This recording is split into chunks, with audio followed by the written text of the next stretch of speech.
ladies and gentlemen, most especially Kieran, we heard a fantastic speech tonight. Well researched, well presented, and I want to start there. The structure of it was great. And I think the structure of it was great because you had written an op-ed on this some years ago, and you were able to take the structure of the why am I interested in this, and here's tips on how to deal with this issue, and translate it into something that was a compelling presentation.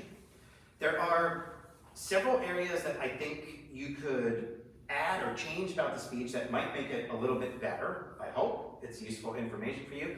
I believe I'm going to present them in order of importance. So I'm going to start with the easiest one. The easiest one is pausing at the start. When you came up here, I know it's been a year since you've presented your last speech, but something for all the Toastmasters to know is take a beat. Because everybody's looking at me right now. Why are they looking at me? Because I'm pausing. When you pause, you draw the attention of the audience. So make sure you give, especially in between speeches, because people are all writing their review of the last speech, and you need to give it a second. Second piece, which I think is a positive and a challenge for you, is you actually had great use of the space for half the space. You did a really nice job of not pacing. You had a nice pause here. You used this space here. You had a nice pause here. But there's a whole other half of the room. You didn't come and pause over here, and I was waiting for you to use that third space. That said, I appreciate the fact that after a year of not speaking, you were not pacing around. That was really well done. One area that I think you might be able to change things up a little is to add some humor to the speech to give us a release. It's a super serious topic, and you start out, your why is pretty intense. And you might be able to add a little bit of a release valve somehow. Maybe say, look, I get it, it's a mangy dog, not a cougar.